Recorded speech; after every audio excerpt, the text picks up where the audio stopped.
So, here we are at Summerwind in Land O'Lakes, Wisconsin. Really pretty area. Hoping to get this rebuilt in the near future.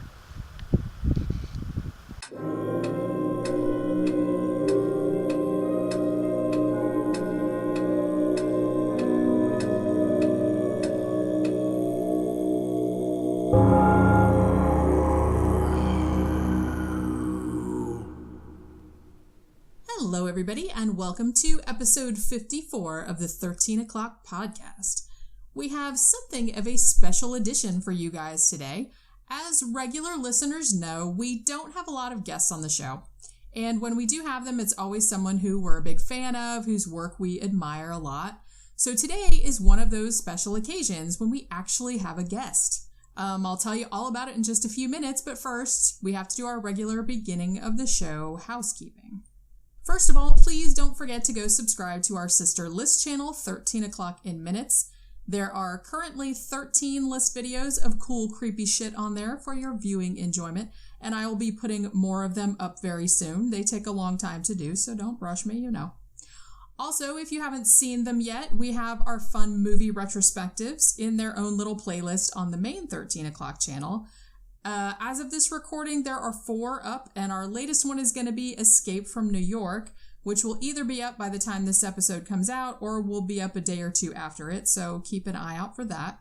You guys seem to be enjoying these. We're really having a good time doing them, and we have a humongous list of movies that we want to feature in the future, so hopefully we'll be doing many more of them in the weeks and months to come. Also, if you haven't done so, kindly check out my paranormal books, including my latest one, The Unseen Hand, a new exploration of poltergeist phenomena. And for those of you who are into true crime, please sit tight because my very newest book, The Faceless Villain, a collection of the eeriest unsolved murders of the 20th century, Volume 1, should be out before Halloween, hopefully. So please keep an eye out for that as well.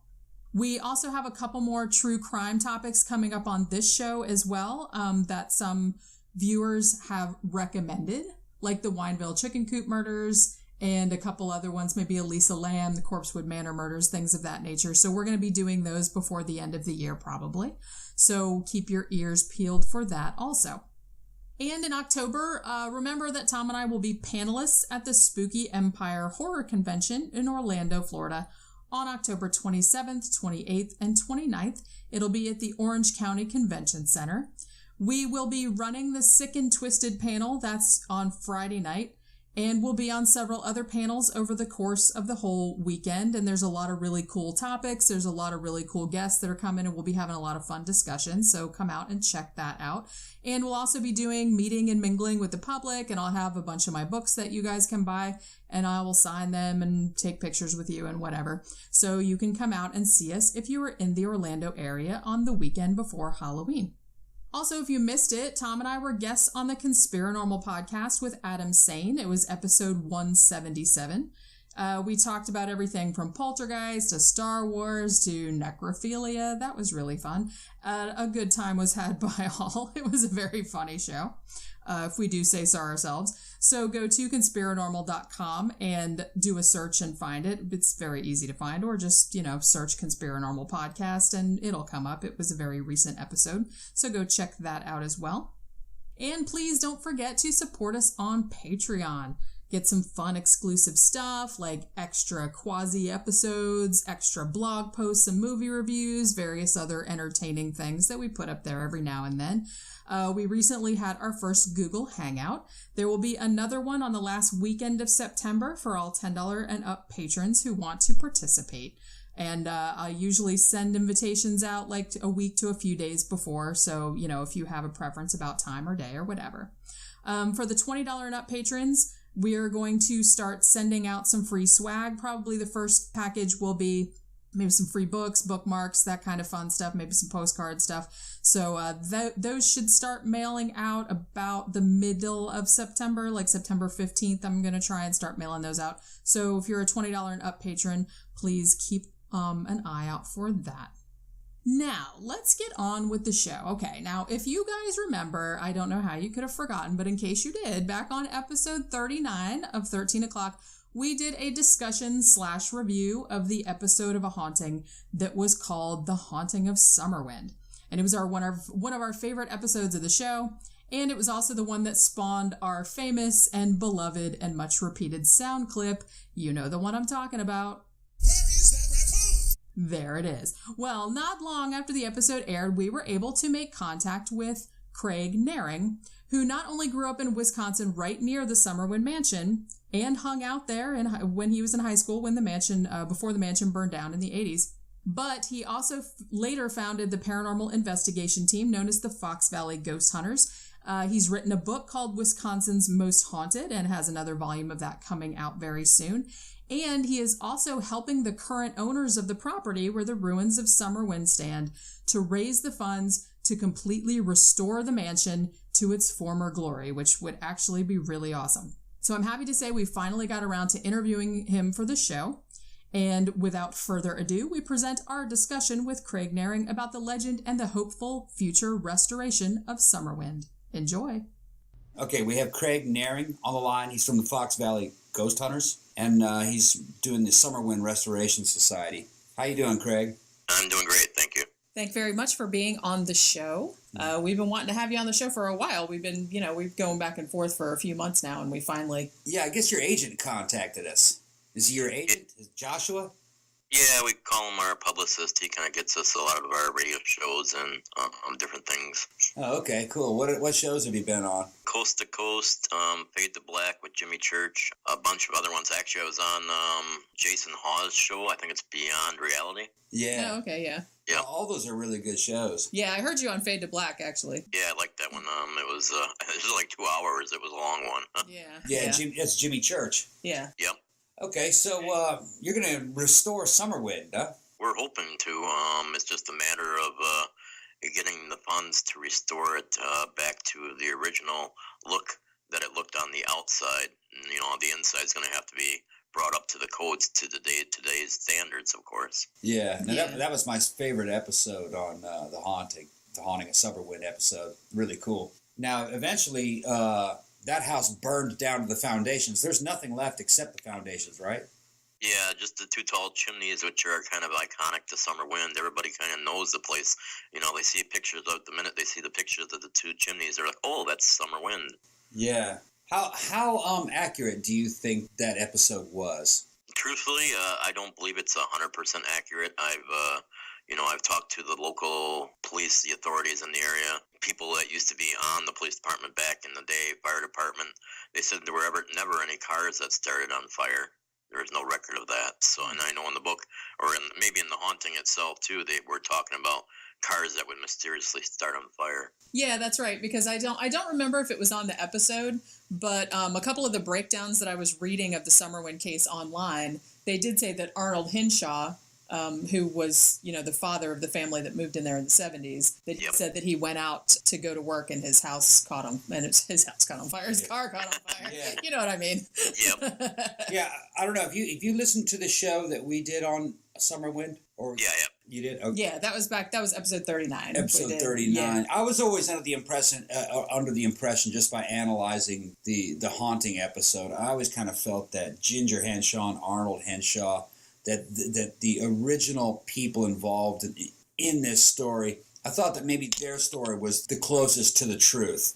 Yeah, I would think so. I think since Raymond von Bober, the guy that was there, the popcorn vendor, that supposedly had the cars start on fire and stuff and created the book, The Carver Effect, based off the hauntings. He actually never even lived in the house, ever. He stayed on the property but never actually lived in the house, just his parents had. And like you said, I believe they're the ones that have more of the accurate account to what had happened, where I think Raymond von Bober made some money off the book and added some extra things to.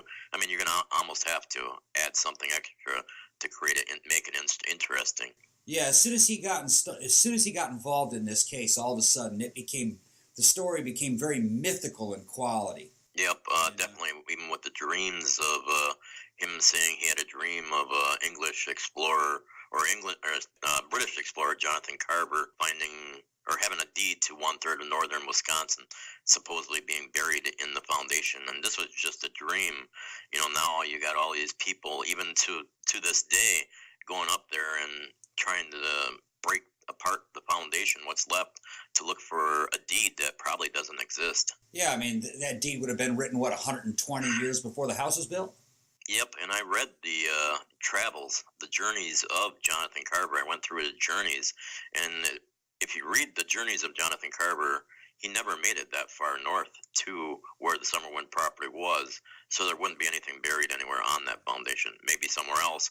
There's also rumors that the deed was found from Jonathan Carver and is in a museum up in England somewhere. So yeah, because Jonathan Carver was a real guy. It's just the whole thing about Raymond Bober, like saying that he was either hypnotized or had dreams that he was showing him where the deed was, and yeah, it sounded far-fetched to me. And all this other stuff. But now you are from Wisconsin. Yes. So was it kind of Summerwind that got you interested in the paranormal, like hearing about Summerwind? Because it was quite a famous haunted house even from back in the day, right? Yeah, I used to go there in the 80s when I lived up in Minocqua, only a short 45 minutes from the mansion, maybe even less than that. Yeah. And we used to go there and as kids to party up there when we were in high school. So we used to see stuff that we couldn't explain. At the time, there was no electricity in there, and lights would go on. Just weird stuff that would happen. So I kind of got interested in paranormal back then. But of course, back then, we're kids, or we have a lot more important things to do than go ghost hunting or start a paranormal team. And then all the ghost hunting shows started popping up around 2000, late 90s, and I thought, hey, it'd be awesome to have a team. So I started my team around that time when all the shows were on TV. Yeah. Yeah, we've actually mentioned before that the paranormal back in the 80s and the 70s when we were growing up was a lot different than it is now. There weren't a bunch of shows. No, nothing, not much at all, if I recall. Just, the normal horror TV shows. Yeah, I think the best thing we had was, In Search Of? Yeah, that was the closest. That was paranormal. And then every now and then you'd get a a supernatural story on unsolved mysteries or something. Yeah, Twilight Zone or something. Yeah, that was usually murders, but sometimes it was paranormal stuff. Yeah, I think the best thing we had up until recently really was probably Art Bell's show. Yeah. Yep. And that was that wasn't even a TV show. So you actually saw this mansion when it was standing before it burned down. Before it burned down, you'd go into it. Yep, 85. It didn't burn down to Father's Day in 1988, and I was in high school during 85 to 88. So my father used to know the owner that lived next door to the Summerwind Mansion and used to tell us stories about it all the time. Now, was it really lightning that burned it down, or did somebody go and burn it down, you think? I've actually found a newspaper clipping for 2 weeks prior to when lightning supposedly struck the mansion, and it stated that the town wanted to raise the mansion because too many kids were partying out there and getting drunk and getting hurt. And I saw that it's a big article on it that they wanted to, burn the place down with the fire department. I did talk to somebody that didn't want to tell me his name on the fire department that was there during the time of the fire, and he said you could tell it was a controlled burn. Nothing burned around it. He says that's all I'm going to say. There's trees that are like twice as high as Summerwind. It's kind of hard to believe that lightning struck it twice and burned it to the ground. That's what I believed. Yeah, I was kind of suspicious that probably... Sounds like they burned it down to keep people out. Yeah. Keep people out, it's too bad, if I highly doubt, being that it was in such bad repair, in ruins then, I always thought to ask the owners, well, if you dug deeper into that and actually found out that someone did burn down your house purposely, I think there'd be a case there. But being that there probably isn't any insurance to collect off of a house that was pretty much a done deal. I know it appeared in the Time Life magazine in 1980, November issue. I got a copy. I picked one up off of eBay for $5. It's a pretty cool issue. It's got Walter Cronkite on the front, Life and Times of Walter Cronkite, and then in the middle of the book, it's got the top 10 most haunted places in the United States, and Summerwind is in there. Wow. Oh, yeah, wow. So what was that house like? What was it like going in there? Very, back in the 80s, it was still creepy. I mean, it's a lot of rooms, just a weird feeling going inside, almost like something was always watching you. Of course, the place has history, and if a place has history, you're already going to walk into the place thinking something's there. Right. Yeah, that's true. Because, like I said, even before the Hinshaws moved in the 70s, I don't know if there was really a lot of ghost stories from the other owners, like maybe in the 50s and 60s, because the house was built in, 1916, something like that? 1914 as a fishing lodge where you could stay the night for $5. Then 1916, Robert Lamont added on to it and made it into what, he would call the mansion, the Summerwind Mansion, and he did it with Chicago architects Thomas Tomaj and Vernon Watson, and they redesigned the fishing lodge into a mansion. Yeah, and him and his wife claimed that they saw a ghost there, right? Yep, yeah. Well, that was the maids that came to him and said, "Oh my God, the place is haunted." And he didn't really believe them until he was sitting down to have dinner and a ghost walked through the door or some type of foyer door, and he pulled out his black powder pistol and shot at it 3 times, of course missing it. But the bullet holes remained in the doors till the 80s. So yeah, I've seen there's pictures online that somebody took of the bullet holes in the door. The photographs I've seen of it, the interior, I think it was from the 80s. It looked pretty damn dumpy, the interior and the exterior. Yeah, definitely. I've actually gotten some pictures through the years from different people from late 70s where it looks better. I mean, it needs a paint job regardless, but the house on the outside looks better. I got pictures of the inside with the furnace intact, the basement going into the basement, so it's kind of cool. What I'm looking forward to is we got an event coming up on September 30th out at Summerwind. It's called Wisconsin's biggest, well, it's actually called the world's biggest ghost hunt. And we're one of the teams representing Summerwind in Wisconsin. There's only 2 teams in Wisconsin doing this, and we're doing it up at Summerwind. But what it is they're linking 100 different teams around the world all at once. We're going to be live streaming from 100 different places around the world, and we got picked to do Summerwind up there. That's an awesome idea. Yeah. For a live stream event. Yeah, so that's on September 30th, and we're going to live stream it, and that'll be pretty cool to do something out there. We had to find a carrier to be able to have a hotspot out there. It's like in the middle of nowhere. Yeah, true. Because that's true. It's like when I see the pictures of it, it does really seem like it's, and I'm not really sure how far away from civilization it is, because it's like I keep getting it confused because I'm so used to seeing that episode of A Haunting that was about it. Yeah. Where it looked like it was kind of by itself, but there were other houses around. But when there's a house like right next door. Okay. To the right within, I'd say 75 yards, and then there's a house probably 150 yards down a steep hill with a bunch of woods there. But in all, the place, just those properties, they're sitting on this little peninsula of, like a little tiny bay of West Bay Lake, and then all around those couple properties is just massive woods going for miles and miles in every direction. So. I had a question about Arnold Henshaw. We call him a Raccoon Man on our program. Well, just because the actor that played him on A Haunting with the... Yeah. Where's that raccoon? Where's that raccoon? He killed the kid's raccoon and stuff like that. Now, Arnold Henshaw lost his mind. Is there any... Do we have any details on that? What was wrong with him? Was it paranoid schizophrenia, or he was committed, right? Yeah, I'm not so certain what it was. The only thing I hear is the same thing that probably everybody else hears, is that he played the organ in his house till all hours of the night, stating that if he didn't play the organ, the ghost would be mad. So they basically said, you need to play the organ. And all I hear is he eventually went crazy and Ginger tried to commit suicide. Now, I got a little bit of news that's a little bit different than what you guys actually heard, is Arnold Henshaw was, in fact, not Arnold Henshaw. Well, he was Arnold Henshaw, but that was his stage name. Nobody wanted anybody to know his real name. His real name was actually Jim Hill, Hill, Jim Hill. And the only reason I know that is because I'm friends with Joshua, of course, who knows April Henshaw. And April Henshaw was the little girl at the time that crawled inside the foundation and found the corpse in the wall. Yeah, that's right. And I think that's something, because when I was reading, like I said, I've been reading kind of recaps of the case online, and I don't think they put that in the episode, did they? That they found a corpse in the wall. No, and then they claimed that they went back later. And it was gone. Many years later, and it was gone. Yeah, did they hallucinate it? And why would they? That seems weird. Like, why wouldn't they report it? Because I feel like if you're going to live in a house, I really don't think I'd like the thought of a corpse behind the wall. Yeah. Like, I don't think I would leave it. Yeah, that's questionable to me. Was that something that was, that they created to add on to it, or was it really there? And they did go back and it was gone, but why didn't they report it to the police is my question. Yeah, I wouldn't live in a house that I thought had a corpse. And I thought that seemed strange that they didn't mention it on the episode. Yeah, evidently. Yeah. Weird. They left some of the good stuff out of the episode, I thought. Now you said that there was somebody living next door to the Summerwind Mansion for a long time, and you said that they had stories. What did they tell you? They just said that they came up a bunch of times to the property and nobody was there. They would see like red eyes in the dark blinking at them, to me, which sounds a little bit demonic, but that could be anything. It could be their imagination.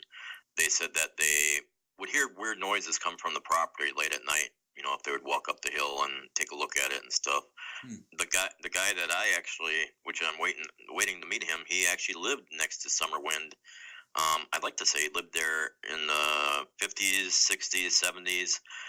He lived right next door, and he called me up actually a couple months ago, and he said that he has the original shutters to Summerwind, and he wants to give them to us. So I thought that was really cool. And he said he's got pictures from back when the house was in pretty much mint condition, so I'm waiting to see them. I have never seen any pictures anywhere, and I can't find any of what the house looked like on the inside when it wasn't in ruins. Yeah, because every picture I've seen of the inside of it just looks totally wrecked. It looks wrecked, and the whole house looks like it's sagging and drooping. It looks like all the wood has been water damaged. Yep. It looks very so it'd be nice to see some pictures where, maybe there's furniture in there and it looks nice. It'd be great if I could find some pictures back when the Henshaws first had it. So. Because now when they moved in, it had still been abandoned. It had been abandoned for quite a while before they moved in. Right, yeah. So they did do some renovation on it, but I think they were only there for 6 months, right? So they couldn't have gotten that much done. Yeah, were they dreaming? Were they dreaming, could this thing be restored, or was that just a pipe dream? At the time. In the 70s. At the time, I think it could have been, but it would have taken a lot of work. I mean, the shutters were all falling. I mean, if you look at the Time Life magazine in 1980, it was pretty poor shape then, but they had it in the 70s. So I would think that it was, when I see the pictures from the 70s, it looks like it's possible to restore it. I mean, the fireplace on the inside was intact. I got some pictures of the fireplace. It looks really nice. Pool table inside, so when they should have at least had some decency to the house, other than maybe needing some minor repairs, maybe some paint and stuff to make it look better. But the house looked pretty decent back in the 70s from the pictures that I have. Yeah, because the pictures that I've seen from the 80s, it looks like that house is getting ready to fall over. It looks like you wouldn't be able to safely walk through it. But you said you did, that it was structurally sound. Yeah, it was sound. It just looked terrible on the outside. With your group, Fox Valley Ghost Hunters, have you actually done like a formal investigation on the site?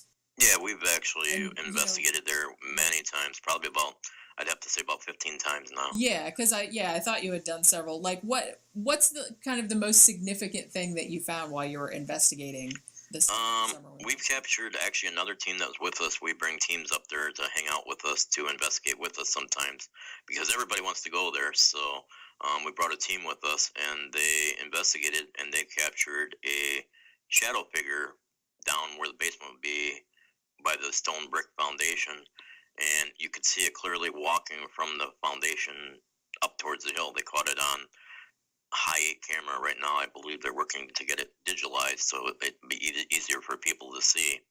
We've also seen shadows out there. People that have come to our events have taken pictures and captured things in their pictures. People in their pictures in like period clothes, standing next to a chimney or sitting on one of the steps of the foundation.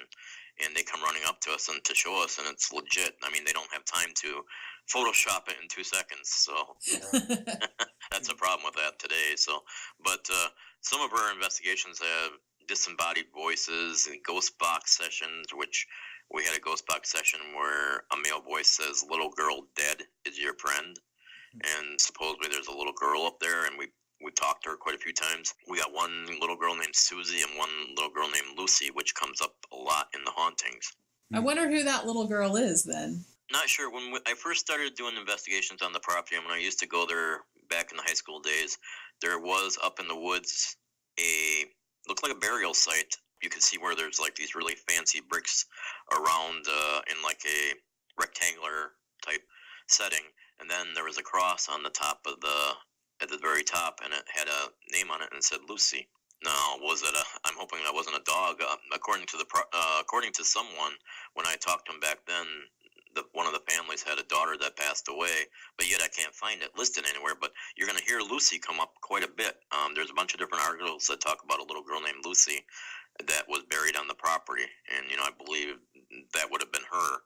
But we can't pinpoint who it was. We thought it was maybe Robert Lamont's wife or daughter, and it was neither. His wife's name was like Gertrude or something different or off the wall name, but we can't find anybody associated with Lucy other than the fact that she comes into play in quite a few articles. I'll tell you what, one of the weirdest aspects of Summerwind, at least the lore behind it, Raymond claimed that you could measure out like the rooms, room, yeah. Say for instance like the living room, you could measure it out one time, and then the second time you measured it out, the room was bigger than it was before. That it was constantly changing shape and size. Yeah, and I think he said too that even when he took pictures of the house, like the rooms would look bigger, the house would seem to change size. Or the curtains would be there when they weren't original, or he would see the curtains in the photos when they weren't there, or not really there. What do you know about that? They didn't mention that on the episode either. No, they should have, because that's kind of a strange detail. That's a pretty interesting detail. It is. It's sad that my thoughts on it is that, I guess it's possible. I had talked to the current owners, and of course they didn't stay there because it was in ruins, so they never stayed on the property. But they stayed near the property on a trailer near the end of the driveway, and they said at night they would walk up to the mansion. And one night they were walking up to the mansion, and it was a full moon. And she says, "Oh my God, I've never been so scared in all my life." When we walked up towards the mansion in the moonlight, it looked as though it was alive. The mansion was breathing in and exhaling, breathing in and exhaling. They turned around and walked back down and said, "Nope, we're done." That's pretty creepy. Yeah, like almost that'd be freaky just to see that in the moonlight. So that kind of reminds me of the Snedeker case when they said that the mattresses were breathing. Remember that? Oh, right, in the Snedeker case? Yeah. To be honest, that's always kind of creeped me out, like houses with like different rooms, or like the book House of Leaves, which was like kind of a really popular horror novel several years ago, like in the early 2000s, I think. And that was kind of a thing where you would go in the house and it would change configuration, and like the rooms would change sizes, and they would go down in the basement, and it just kept going and going and going, like when there was no way it could. And so that was always that was a detail that always fascinated me about the Summerwind Mansion, and I'm kind of sad that they didn't mention that on the 2005 Haunting episode, because that's pretty cool. And even if that didn't happen, and that was something that Raymond made up, that's what I mean. That's a pretty awesome. That's pretty cool story. Yeah, definitely. Yeah. I mean, one time we had two girls on isolation, and you guys were talking about raccoons earlier. We had two girls on isolation out in the woods. We, probably about 75 yards, 100 yards from us while we were down at the other end. We gave them a walkie-talkie so that they, in case they had any issues. Of course, about 5 minutes later, we hear them both screaming like crazy. So we ran up there into the woods, and this would be where I saw Lucy, supposedly there was a girl Lucy buried there. That's where we had them sitting in the woods. And we ran up there to see if they were okay. And they were like just terrified here. A raccoon had fallen out of the tree and landed right next to them. Oh, that's pretty weird. Yeah. But the weirder part to that is I always have a camera on whoever's in isolation. So we had a high-8 camera on there with night vision on there recording. So I went back over the spot where the raccoon had fallen out the tree, and just before the raccoon falls out of the tree, there's a voice that says, "I'm going to push it." Weird. Ooh. Yeah. It's the maybe the guy that Arnold's still looking for that raccoon. I was going to say maybe yeah. He's died since because Ginger Henshaw died in 2013, right? Yeah, Arnold Henshaw, which is actually Jim Hill. He just passed away. That's why we were able to get his real name, because now I guess he just passed away. I would probably say a couple months ago. At least according to April, or at least according to Joshua and stuff, said that his real name was actually Jim Hill, and he was actually never married to Henshaw, but they had the daughter April. Okay. Oh, okay. Now I don't remember if the episode had this, but all the breakdowns of it online say that they had 6 children. They're from different marriages. Although I think that most of them were gingers, right? I don't think that... Must have been, yeah. Yeah, because I think April was the only one that was theirs, maybe. Now, yeah, maybe, because the only one that I know that Joshua is in contact with is April, so... Yeah, and I think she was the only one that was on the show, right? Or no, there were two of them on the show, two of the daughters. Yeah. I think were interviewed. And I just don't remember the other one's name. The story that we get is that Arnold, or you called him Jim Hill, he spent the rest of his life in a mental institution, or is that just legend? I don't know. That's what I'm told, but I don't think he did. You know, I don't know the whole story, and I'm still trying to get a chance to talk to April too. So that's something maybe Joshua could answer. Yeah, we should probably. Yeah, we should probably. I always wondered what the deal was with that, because remember in the Hauntings episode, Ginger's leaving with the kids, and she leaves Arnold in Summerwind, and he's there, and he leaves the next day. And I was thinking to myself back then, you know, man, what would that be like to stay in that house by yourself over the night? Especially with all that stuff happening. That's what I'm thinking. Maybe it just like sent him over the edge or something like that. Okay, we're going to stop here and take a short break.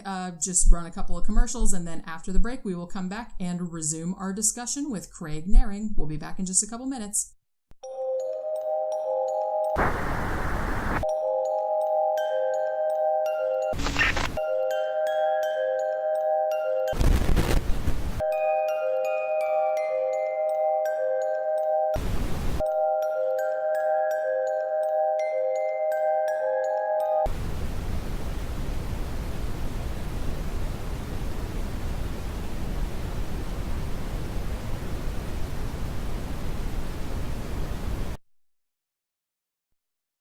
Hey, 13 O'Clock fans! Love the show but don't have an hour to spare? Check out our new list channel, 13 O'Clock in Minutes.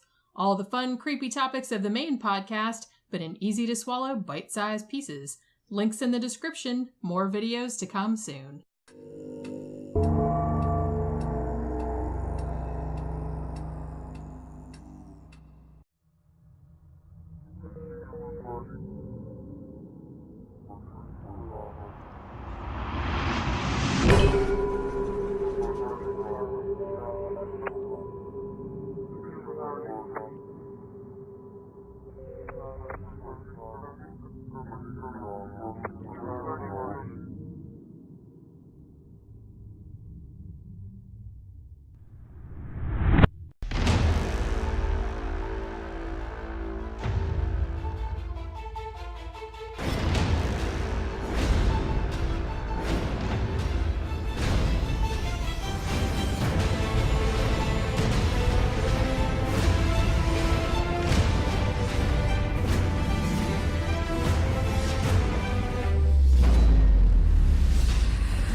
Yeah, I have the feeling that the first part of the story is closer to the truth than the second part of the story. I think Raymond kind of got involved in there and tried to capitalize on it and turn it into a haunted house, because he wanted to put a concession stand and everything. Yeah, he did, Yeah, so, you know, he, with that book, The Whole Carver Effect, you know, I read it, and like I said, there's a lot of stuff that's hard to swallow in there. So like you said, I think he wanted to make some money, and, you know, that book, you know, Summerwind was a big deal back then. You can't even find those books. They did a reprinting of it, and I got a reprinting, and Raymond von Bober's son signed it for me. So I thought that was awesome, but it's still hard to believe some of that stuff in that book really happened. What kind of stuff is in the Carver Effect? They say that book is really hard to get a hold of. How'd you find it? I got one from his son, Raymond von Bober Jr., and he actually, you know, he autographed it for me and gave it to me at one of my investigations up there. So if one showed up on eBay, how much you think that'd be worth? Yeah, I see them on eBay every once in a while, going for around $300 to $500. Oh, Wow. Yep. Okay. Yeah, because I heard it was out of print because I think it was originally published in the late 70s, like 1970s. Yeah, I had a couple people ask me for mine, and I'm like, mine's autographed, so it might be worth more. Yeah. What kind of stuff is in that? It may not be the original Von Bober, but it is a son, so. Yeah, it's close enough. What kind of stuff is in the book? Everything from the cars starting on fire to a lot of stuff where people left the property, they wouldn't work on things, the repairmen. It says even if you read about when they were trying to fix up the house, that the electricians and everything would see shit and not want to stay there and left the property. Wow. Do you think that's true? I don't know. If I was an electrician, I don't think a ghost would scare me away. It'd have to be something. It'd have to be something really, severe or something to happen to scare me off the property rather than just, whispers or something. Ginger reported the same thing according to the haunting episode, and I was thinking. At the time I was going, it must be a pretty creepy place. And then I saw photographs of the place from the 80s. And I was thinking probably what happened is the contractors show up and go, man, this can't be repaired. Yeah. Or maybe they didn't get paid or something. Yeah. Who knows? Yeah. Or they didn't get paid, or they're like, we don't want to get involved in something this big. This house is on its way out. It's going to be condemned. Yeah, that's what I thought. But, I wasn't there, so how would I know? Nope. Yeah. Yeah, who knows? I mean, either way, it's an interesting story, whether parts of it was fabricated or, whatever, so. Tell us about how you got started on the Summerwind restoration project and how far you're going to get on it, what you're planning to do when you get the house rebuilt, all that kind of stuff. Basically, how we got started was, I have a love for the property. Everybody around us has a love for the property. People call me from all over the world saying, for some reason I'm drawn to this place called Summerwind. We want to go there. I got people that done papers on it, like school papers and books on it all the way over in, I believe, India and other places like that. So, with the owners now, one of the main owners, their names are Harold and Babs Tracy. She just had a heart attack. She's not heart attack. She had a stroke, but close enough. And she's having problems talking. When I call her, she's all happy, but she can't speak yet. So we're hoping that we would like to try to get it rebuilt before something worse happens to her, because that was her dream.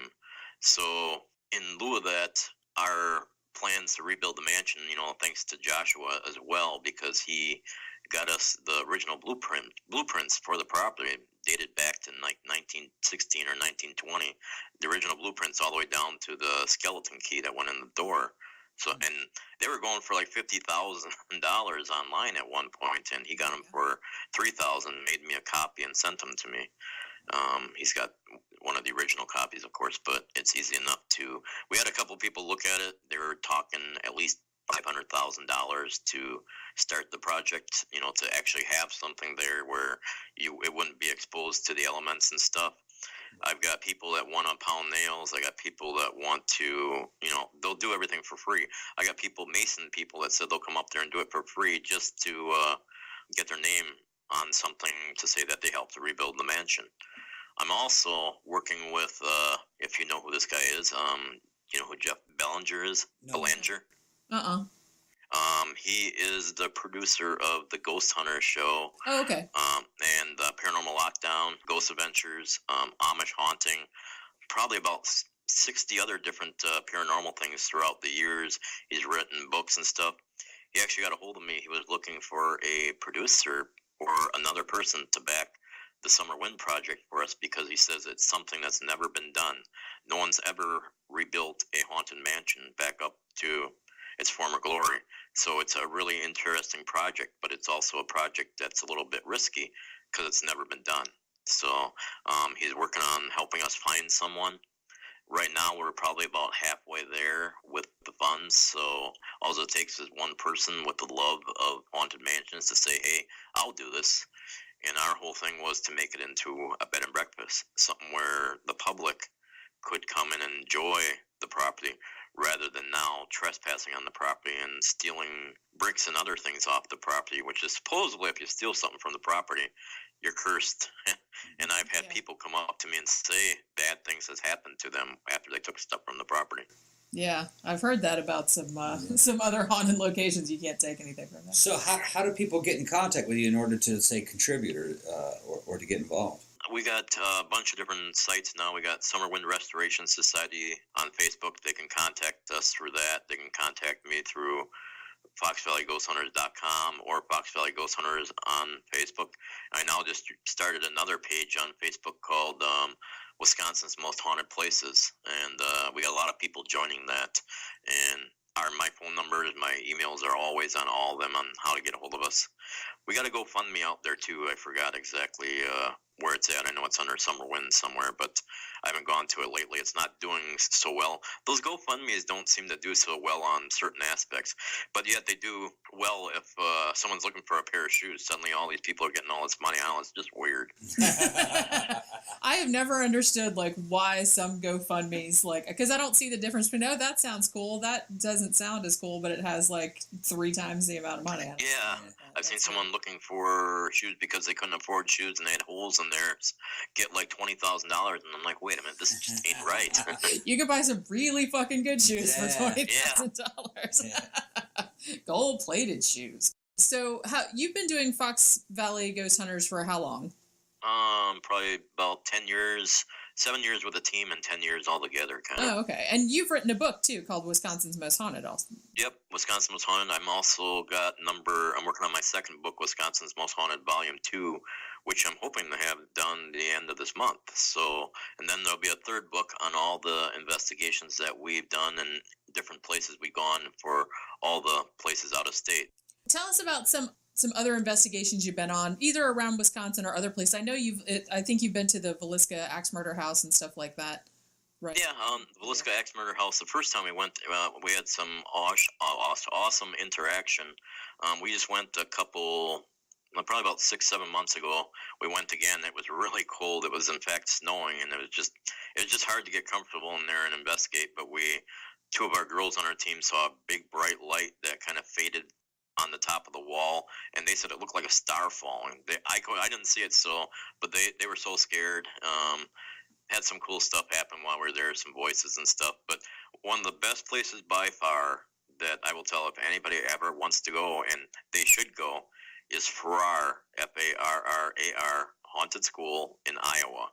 Is by far the most haunted place we've ever encountered. I've been there 15 times at least. We did. I starred in U.S. Cellular commercials in the Middle of Anywhere series where they did the haunted thing last October. So we were in 3 different U.S. Cellular commercials, and one of them was from Farrar. And every time we go to Farrar, we had an event there just a couple months ago. We sold out. Everybody from Wisconsin, all our followers came up there and investigated with us and stayed for 2 nights. There's an auditorium up there, like a gym in the old school, an auditorium with a stage in the school, and we always sleep in that section of the building.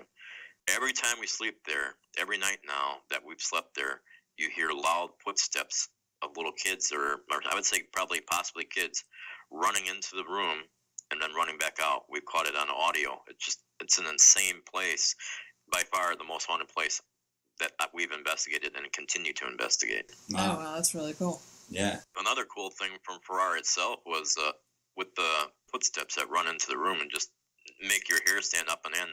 We'd had an investigation there last year, and we had air mattresses in that room, and probably like an hour after we've been there, we're all sitting in that stage area upstairs in the room, and all of a sudden something runs into the room, runs right across one of our investigators' air mattresses to the point where the air mattress kind of bounced up into the air a little bit, and he goes, "What the fuck was that?" He was like, something just ran across my bed. And I didn't actually I only heard a couple footsteps, but when I played it back on audio, you could clearly hear something running in. And we caught on video where the air mattress jumps up a little bit, but at the same time the air mattress is jumping up, you could clearly see an apparition of like some type of floating debris come into the room and then come back out of the room. It took me a while to view that, to actually see that on video, but I'm like, that's not dust. That's like a cloud of like mist running into the room and then running back out of the room at the same time. We hear the footsteps and the air mattress jumps up in the air. Weird. That's pretty crazy. Wow. Just some crazy voices there. Just EVPs from the place. We've captured so many EVPs through the years. Some saying like, Lucas can't see me, or one of our investigators sneezed in the hallway and a little girl goes, "Bless you." Wow. Yeah. Ghost. Yeah. So since we were talking about a haunting and about the Summerwind episode and everything like that, do you generally like paranormal shows that are on now, or do you think they're kind of detrimental to ghost hunting investigations? I mean, do you think people get kind of a misperception? Yeah, I would say people definitely get misled by the shows. A lot of them that come on our investigations, think that they're going to see stuff and things are going to fly across the room, chairs are going to move, doors are going to slam, and that's like the golden opportunity if something like that happens. And I've seen on my investigations throughout the 10 years, 7 years that we've been doing it as a team, we've captured 2 people in some pictures. We captured a little girl, and we captured another little girl drinking out of a drinking fountain in an old church. But to actually capture, we've only seen maybe 2 shadows move on, one shadow of our own and another shadow caught by another team moving around. Actually captured it on camera. So the stuff that happens on the TV shows seem to happen every couple seconds on the TV shows, and I think it misleads the people to think that you walk into a haunted place and you're just going to see stuff, bam, bam, bam. Yeah, that shit's just going to be flying around everywhere. Because I mean, honestly, I've written books with Steve Marrows, the British parapsychologist, and he's been investigating cases for more than 30 years. And he said, it's really, really rare for anything to happen. It's like sometimes you have to sit there for days and weeks. Sometimes nothing happens. Sometimes just some little minor thing happens. And it does seem like, I know that the TV shows are just entertainment. And, if nothing happened on the show, nobody would watch it. Yeah. But yeah, I would say the EVPs on the shows would be a little bit more accurate, that possibly they're getting what they're hearing as the EVPs, but all the other stuff that's happening, things moving around, half the time when we're on investigations, we'll hear a lot of stuff move. We've heard things slide across the floor, but we never have a camera in the area where we hear it, so we can't capture it. Yeah, I do feel like stuff like that tends to happen outside of the range of the cameras. Yeah. And then they're constantly forcing ghost and poltergeist into the same phenomenon, when history will show over and over again that those are 2 separate phenomena. Poltergeist is haunted children, basically. Yeah. Which is almost, some people would call it RSPK, which is recurrent spontaneous psychokinesis. And Jenny wrote a book about my episode and my family, because I was the center of a poltergeist outbreak in the 80s. Yeah, in the 80s. It only lasted 2 weeks, and I relapse every now and then. Jenny's seen it, some of our friends, but now it's weak. It's compared to what it was when I was a kid, of course. I've never actually investigated a poltergeist activity. All the stuff that you kind of see on the shows, is that kind of what happens, where weird things like pop up or knocks, loud bangs? Yeah, movement of objects, and it's rapid. It kind of starts off slowly, and it'll ramp up. It'll ramp up to a crescendo during the evening, and then it'll kind of trail back off again. Usually, a whole poltergeist episode really only lasts about a week or 2. That's the common one. Yeah, it's a common length. The biggest case probably would have been the Enfield poltergeist. That lasted 18 months. It was seen by police, newspaper reporters. But I tell the whole story in Mammoth Mountain Poltergeist. And Jenny wrote a really good book called The Unseen Hand, which has over 100 poltergeist cases in it. Some people have almost called it a source book. SPR loved it. Yeah, but I generally stayed away from stuff that was more haunting based. I mean, there was, like I said, there's a lot of crossover in that area where sometimes poltergeist activity can seem like a haunting activity. Yeah, some cases seem like a hybrid between the 2. Yeah, and we've definitely read about some that are like that. Have you ever had anything like that where you think? I mean, do you think they're 2 separate phenomena, that they're caused by 2 separate things? I would think so. That's what I think. I don't, that they talk about of course, not in your guys' case, but the poltergeist or whatever, cases of where they say it's caused by, a young child in the house. Isn't always the case. I haven't seen anything. I'm interested in that aspect of it. I got people that call me all the time and say, I think I got poltergeists in my house. I think, all this stuff's moving around, but we go there and nothing ever happens. It's like they're hiding when we get there. Yeah. Sometimes when a new person is introduced into the environment, it kind of puts performance anxiety on the poltergeist focus.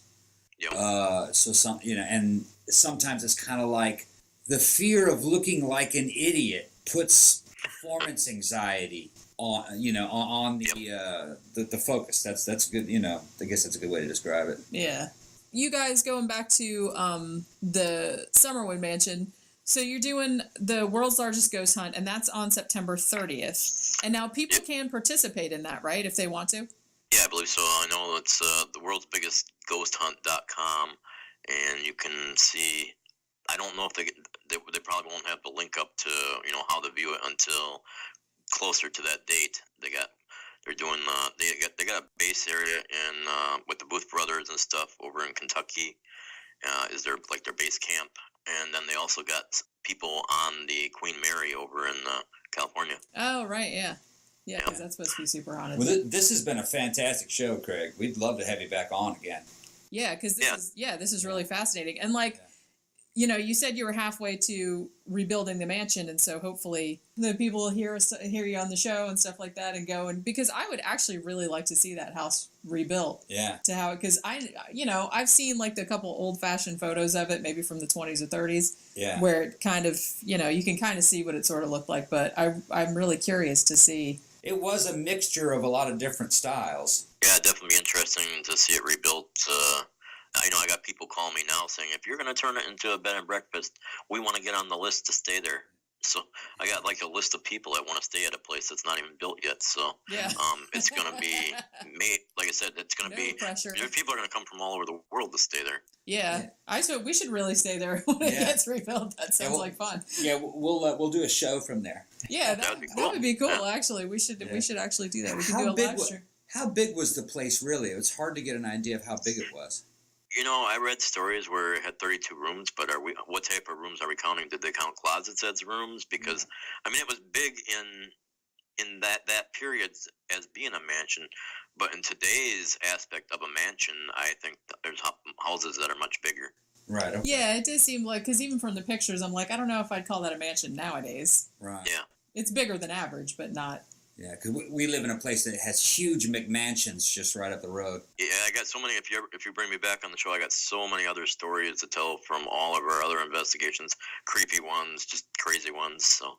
Yeah, we definitely. Yeah, we'd love to have you back on. Yeah, that would be awesome. Yeah, the show's been fantastic. Well, is there anything else that you wanted to plug?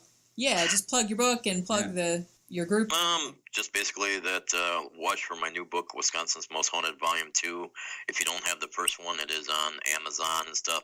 I actually got autographed copies I've seen out on eBay where I autographed them that they're going for $185. I'm like, woo! Damn, all right. Yeah.